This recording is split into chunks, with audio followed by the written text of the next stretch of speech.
ചില കാര്യങ്ങൾ ഓർമ്മപ്പെടുത്തൽ മാത്രമാണ് ഈ വീഡിയോ കൊണ്ട് ഉദ്ദേശിക്കുന്നത്. നമുക്കറിയാം 2026 ആഗസ്റ്റ് മാസം 15-ാം തീയതി 80ാമത് സ്വാതന്ത്ര്യദിനം ആചരിക്കുകയാണ്. 147 കോടി ജനസംഖ്യ നമ്മുടെ രാജ്യത്തുണ്ട്. ഇന്ത്യ ലോകത്തെ തന്നെ ഏറ്റവും വലിയ ജനസംഖ്യയുള്ള രാജ്യം ഇന്ത്യ ആണെന്നുള്ള കാര്യം നമുക്കറിയാം. നമ്മൾ മനസ്സിലാക്കേണ്ട ചില വസ്തുതകൾ. ഇന്ത്യയിൽ 2.5 കോടി മുതൽ 3.3 കോടി തൊഴിൽ രഹിതർ. ഒന്നുകൂടെ ഞാൻ ആവർത്തിക്കാം. ഇന്ത്യയിൽ 2.5 കോടി മുതൽ 3.3 കോടി തൊഴിൽ രഹിതർ നിലവിലുണ്ട്. ഡിഗ്രി കഴിഞ്ഞവർ മാത്രം, ഡിഗ്രിയും PG ഒക്കെ കഴിഞ്ഞവർ മാത്രം 40% പേരാണ് തൊഴിലില്ലാത്തവരുള്ളത്. 40% പേരും തൊഴിലില്ലാത്ത അവസ്ഥ. ഇനി ദാരിദ്ര്യരേഖയായിട്ട് ബന്ധപ്പെട്ട് ചില കാര്യങ്ങൾ ഓർമ്മപ്പെടുത്താം. ദാരിദ്ര്യരേഖയുടെ പ്രത്യേകത എന്താണെന്ന് വെച്ച് കഴിഞ്ഞാൽ 5.3% ദാരിദ്ര്യരേഖ നമ്മുടെ നിലവിലുള്ളത്. വ്യത്യസ്ത ദാരിദ്ര്യമായിട്ട് 11.28%. ഇന്ത്യൻ ദാരിദ്ര്യം 23.9%. അതുപോലെ ടെൻഡുൽ കമ്മിറ്റി റിപ്പോർട്ടാണ് ദേശീയ ദാരിദ്ര്യമായിട്ട് ബന്ധപ്പെട്ട് പറയുന്നത് 21.9%. ടെൻഡുൽ കമ്മിറ്റി റിപ്പോർട്ട് 21.9%. ഇനി വേറെ ഒരു കാര്യം എന്ന് വെച്ചാൽ 17.7 ലക്ഷത്തിലധികം ആൾക്കാർക്ക് വീടില്ല. 17.7 ലക്ഷം പേർക്ക് വീടില്ലാത്ത, വാസയോഗ്യമായിട്ടുള്ള വീടില്ല എന്നാണ് നമ്മൾ മനസ്സിലാക്കേണ്ടത്. അല്ലേ നമ്മൾ ഒന്ന് ആലോചിക്കേണ്ടത്, ഈ അധികം ആൾക്കാർക്ക് വീടില്ല. 4.5 ലക്ഷം കുടുംബങ്ങൾ വീടില്ലാത്ത അവസ്ഥ. 4.5 ലക്ഷം പേർക്ക് വീടില്ലാത്ത അവസ്ഥ. നീതി ആയോഗ് റിപ്പോർട്ടായിട്ട് ബന്ധപ്പെട്ട് പറയുന്നത് എന്താണ്? 12 സംസ്ഥാനങ്ങളിലെ 50% കൂടുതൽ വാസയോഗ്യമായ വീടില്ല എന്നാണ് പറയുന്നത്. അത് 12 സംസ്ഥാനം, ഇന്ത്യയിൽ 28 സംസ്ഥാനത്തിലെ 12 സംസ്ഥാനങ്ങളിൽ വാസയോഗ്യമായിട്ടുള്ള വീടില്ലാത്ത അവസ്ഥ. അതിൽ മണിപ്പൂർ, ആക്യുറേറ്റ് ആയിട്ട് കണക്കാവണമെന്നില്ല, ചില വ്യത്യാസം വരാം, ക്ഷമിക്കാൻ. മണിപ്പൂരിൽ മാത്രം 75.5% വീടില്ലാത്ത, വാസയോഗ്യമായിട്ടുള്ള വീടില്ലാത്ത അവസ്ഥ. അരുണാചൽ പ്രദേശ്, ആസാം, ത്രിപുര, ഉത്തർപ്രദേശ്, മധ്യപ്രദേശ്, ജാർഖണ്ഡ്, അതേപോലെ തന്നെ ഭൂരിഭാഗം പേർക്കും വീടില്ല. ഈ പറയുന്ന സംസ്ഥാനങ്ങളിലൊക്കെ തന്നെ ഭൂരിഭാഗം പേർക്കും വീടില്ലാത്ത അവസ്ഥ. നമ്മളൊന്ന് ആലോചിക്കുക, 80ാമത് സ്വാതന്ത്ര്യ ദിനം നമ്മൾ ആചരിക്കുമ്പോൾ ഈ 80 വർഷം നമ്മൾ പിന്നിട്ടപ്പോ നമ്മുടെ പൊതുസമൂഹത്തിന് കിടക്കാൻ കിടപ്പാടമില്ലാത്ത അവസ്ഥ, തൊഴിലില്ലാത്ത ചെറുപ്പക്കാരുള്ള രാജ്യം, അതുപോലെ തന്നെ മറ്റു വികസന പ്രവർത്തനങ്ങളൊന്നും നടന്നിട്ടില്ല എന്ന് നമ്മൾ പറയുന്നില്ല. സമ്പന്നരുടെ കയ്യിൽ നമ്മുടെ ഇന്ത്യയിലെ സമ്പത്ത് കുന്നുകൂടുന്നൊരവസ്ഥ. വളരെ വിരലിലെണ്ണാവുന്നവരുടെ കൈപ്പിടിയിൽ നമ്മുടെ സമ്പത്ത് കുന്നുകൂടിയിരിക്കുന്നു. ഇതിന്റെ അവസ്ഥ എന്താ? ഇക്കണോമിക്കൽ ഇക്വാലിറ്റി നിലനിർത്താനായിട്ട്, അല്ലെങ്കിൽ ഇക്വാലിറ്റി നിലനിർത്താൻ വേണ്ടി,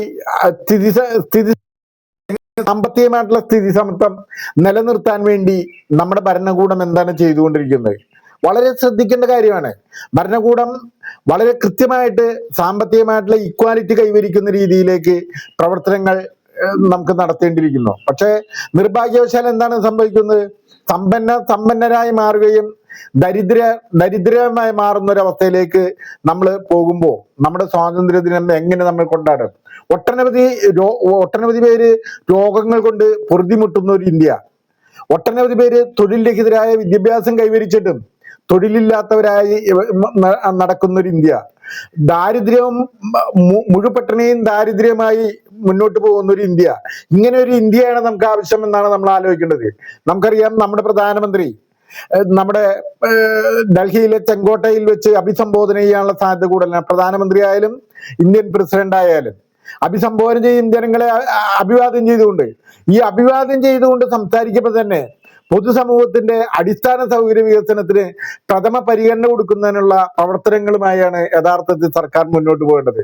യാതൊരു തത്വദീക്ഷയും ഇല്ലാത്ത രീതിയിലുള്ള ഉദ്യോഗസ്ഥന്മാർക്കും MLA-മാരും MP-മാരും അതുപോലെ തന്നെ അവരുടെ പെൻഷനും അതുപോലെ തന്നെ അവരുടെ ശമ്പളവും കൂട്ടി കൊടുത്തുകൊണ്ടിരിക്കുന്ന ഒരു അവസ്ഥയാണ് നമ്മൾ ദയനീയമായി കണ്ടുകൊണ്ടിരിക്കുന്നത്. പക്ഷെ ഇവിടുത്തെ കർഷക തൊഴിലാളികള്, ഇവിടെ പട്ടിണിയടിക്കുന്ന അധ്വാനിക്കുന്ന തൊഴിലാളി വർഗം, അവർ നിത്യദുരിതത്തിലായി മാറുന്ന ഒരവസ്ഥ, പലവർക്കും രോഗങ്ങൾ കൊണ്ട് പൊറുതിമുട്ടുന്ന, ദൈനംദിനം ചികിത്സ നടത്താൻ പോലും കഴിയാത്തൊരവസ്ഥയിലൂടെ കടന്നു പോകുന്ന ഒരു സ്വാതന്ത്ര്യ ദിനമാണെന്നാണ് നിങ്ങളെ എനിക്ക് ഓർമ്മപ്പെടുത്താനുള്ളത്. പട്ടിണിയും ദാരിദ്ര്യവും തൊഴിലില്ലായ്മയും അതുപോലെ തന്നെ കുടിവെള്ള പ്രശ്നവും വാസയോഗ്യമായിട്ടുള്ള വീട് വീടുണ്ടാക്കുകയും ഒക്കെ തന്നെ ആയിരിക്കണം ഈ പ്രഥമ പരിഗണന നമ്മുടെ നിലവിലുള്ള സർക്കാരുകൾ ചെയ്യേണ്ടത്. കേന്ദ്ര സംസ്ഥാന സർക്കാരിന്റെ പ്രവർത്തനങ്ങള് അടിസ്ഥാന സൗകര്യ വികസനത്തിനായിരിക്കണം. മാത്രമല്ല സമ്പന്നരായി മാറുന്ന അവസ്ഥ, ഇന്ത്യയുടെ പൊതുസമ്പത്ത് വളരെ പരിമിതമായിട്ടുള്ള പേരുടെ കൈപ്പിടിയിൽ അകപ്പെടുമ്പോ നിങ്ങൾ മനസ്സിലാക്കേണ്ട എന്താണ്? നിങ്ങൾ മനസ്സിലാക്കേണ്ടത് വളരെ അപകടകരമായിട്ടുള്ള പോക്കിലൂടെയാണ് നമ്മൾ പോയിക്കൊണ്ടിരിക്കുന്നത്. നമുക്ക് അംഗീകരിക്കാൻ കഴിയില്ല. വളരെയധികം ശ്രദ്ധിക്കേണ്ട കാര്യമാണ്. തൊഴിലാളി വർഗങ്ങൾ നേടിയിരിക്കുന്ന എല്ലാ സ്വാതന്ത്ര്യങ്ങളും ഹനിക്കപ്പെടുന്ന ഒരവസ്ഥ. തൊഴിലാളികൾ അധ്വാനിക്കുന്ന 8 മണിക്കൂർ അധ്വാനം, 8 മണിക്കൂർ വിശ്രമം, 8 മണിക്കൂർ വിനോദം എന്നുള്ള ആ കാഴ്ചപ്പാട് മാറി എന്നാണ് നമ്മൾ മനസ്സിലാക്കേണ്ടത്. അതിന് പകരം എന്താണ് സംഭവിച്ചുകൊണ്ടിരിക്കുന്നത്? അതിന് പകരം 8, 10, 12 മണിക്കൂർ പണിയെടുക്കുവാനായിട്ട് ഇവിടുത്തെ തൊഴിലാളി വർഗം നിർബന്ധിതരായിക്കൊണ്ടിരിക്കുന്ന അവസ്ഥയാണ് മനസ്സിലാക്കേണ്ടത്. നിത്യോപയോഗ സാധനങ്ങളുടെ വിലവർധനവ് മൂലം സാധാരണക്കാർക്ക് ജീവിക്കാൻ കഴിയാത്തൊരവസ്ഥ. MRP, എല്ലാ നിത്യോപയോഗ സാധനങ്ങളുടെയും MRP തോന്നിയ പോലെ ഇടുക. എന്നാൽ കർഷകർ ഉൽപ്പാദിപ്പിക്കുന്ന ഉൽപ്പന്നങ്ങൾക്ക് ന്യായവില ഉണ്ടാക്കാനുള്ള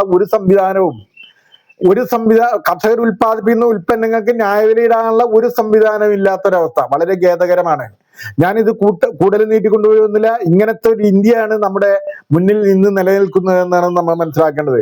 എന്ത് തന്നെയായാലും വളരെ ശക്തമായിട്ട് അതിദാരിദ്ര്യം ഒഴിവാക്കുന്നതിന് വേണ്ടിയും പട്ടിണി മാറ്റുന്നതിന് വേണ്ടിയും അതുപോലെ തന്നെ തൊഴിലില്ലായ്മ പരിഹരിക്കുന്നതിന് വേണ്ടിയും കർഷകരും കർഷക തൊഴിലാളികളും അനുഭവിക്കുന്ന യാതനകളും ദുരിതങ്ങൾക്കും പ്രശ്നപരിഹാരം ഉണ്ടാകണമെന്നും അടിസ്ഥാന സൗകര്യ വികസനത്തിന് പ്രഥമ പരിഗണന കൊടുക്കണമെന്നും ഉദ്യോഗസ്ഥന്മാർക്കും MLA-മാർക്കും അതേപോലെ തന്നെ MP-മാർക്കും അവരുടെ പെൻഷനും അവരുടെ വേതനവും ദൈനംദിനം ഇങ്ങനെ കൂട്ടിക്കൊണ്ടിരിക്കുമ്പോ നിങ്ങൾ മനസ്സിലാക്കണം ഭരണാധികാരികളെ, ഇവിടെ പാവപ്പെട്ടവരും കൂടിയുണ്ട്. ആ പാവപ്പെട്ടവർ കൂടി ഫിനാൻഷ്യൽ ഈക്വാലിറ്റി കൈവരിക്കുന്ന രീതിയിലുള്ള പ്രവർത്തനങ്ങളുമായി മുന്നോട്ട് പോകണമെന്ന് മാത്രം അഭ്യർത്ഥിക്കുകയാണ്. ഞാൻ Shivadas Nandiyatt, one struggle media ജനക്ഷേമ സമിതി അതുപോലെ തന്നെ പൗരാവകാശ സംരക്ഷണ സമിതിയുടെ എക്സിക്യൂട്ടീവ് ഡയറക്ടറായിട്ട് വർക്ക് ചെയ്യുന്നു. Okay, thank U.